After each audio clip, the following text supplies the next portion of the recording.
Greetings, ladies and gentlemen. I'm Donald Burns, Executive Career Coach, and you know the drill here at Resume Police. Every episode, I take a bad resume and I show you how I would transform it into something much better. Actually, the resume I'm about to show you is not that bad. It's not horrible, but it's not competitive. It's not strong enough to consistently beat out competitors for an interview. Most resumes are like that. They're not horrible, but they're not good enough. If you have talent, but nobody is paying attention to you, this video will help. If you have real career assets, but you're not getting interviews, then the problem is probably your packaging. It's probably your resume. Your resume might be killing you and you don't even know it. This makeover was originally published on March 31, 2014 at www.cio.com.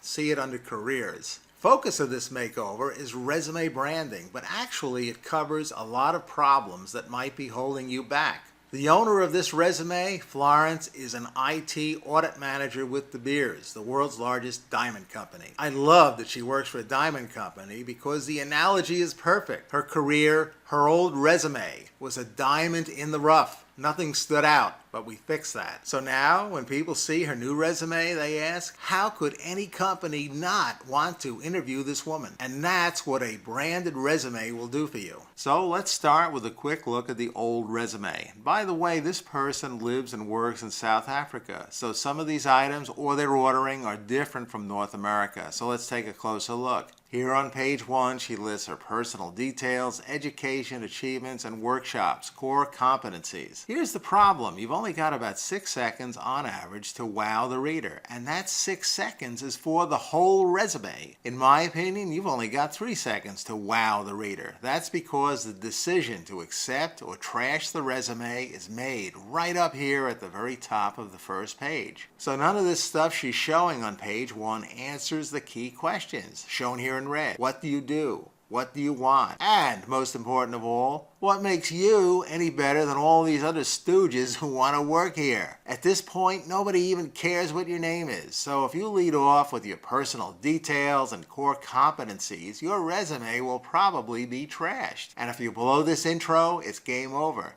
Nothing else matters down below, and certainly nothing else matters on pages 2 or 3. If you blow the intro, your resume will probably be trashed. Her second page is just more of the same. She talks about details that she thinks are important. Problem is that the interviewer is not interested in what she's talking about. I'll get into that in a minute. These bullets are a problem. The text is too dense and it's a jigsaw puzzle. In other words, she's showing a bunch of little puzzle pieces that do not make sense to an outsider. Instead, she should assemble these pieces into a clear picture. In other words, show a success story. That's how you open the door for an interview. And by the way, I explained this bullet problem in a separate video on the blog. Here's a third page. Forget it. Just more of the same. Blah, blah, blah. Almost always, a third page of a resume is a wasteland. In certain parts of the world, South Africa and Australia, for example, longer resumes are customary.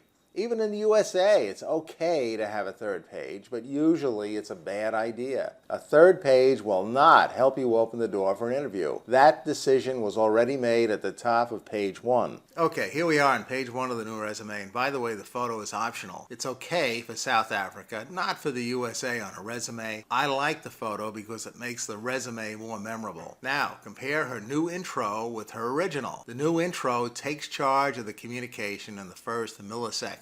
Number 1, the headline. This is not the title of her current job. This is an aspirational headline that points to where she's going in her career. These are subheadings. The resume is making big claims. We're saying she's had a distinguished 9-year career with De Beers. For example, she's won Auditor of the Year. She has dual expertise, an MBA and a BS in computer science, and she speaks several languages. Number 3, this short summary starts with a bang. Based on what she told me in the interview, we can call her a master auditor. Number 4, these 3 bullets, expertise, leadership, performance. Each of these bullets is backed up with a credible, short, and very specific example. Number 5, education. These are good schools, so put them on the first page, but The older you get, the less important the education, unless you've gone to a very exceptional school, a Harvard MBA or Oxford. So, based on that intro, how could any company not want to interview her? That's the key idea. She's sold on the first half of the first page. By the way, this first page, you can save it as a standalone one-page PDF and use it as a networking bio. Very flexible for networking. How cool is that? Question about the intro. Is she telling the truth or is she just blowing smoke? Where's the proof? That's the purpose of everything below the top half. And page 2. Everything below that green line and everything on the second page must back up the claim she's making at the very top. The reverse is also true. If you're not sold at the very top, it's unlikely you'll ever be sold on page 2 or 3.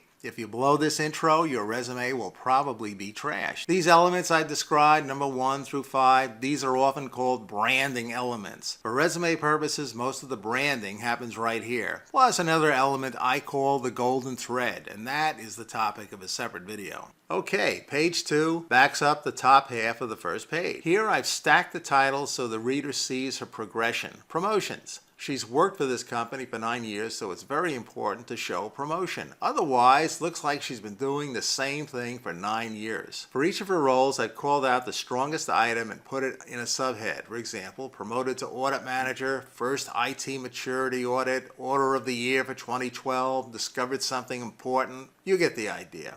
By the way, all this sounds very impressive now, but hardly any of this information appeared on her original resume.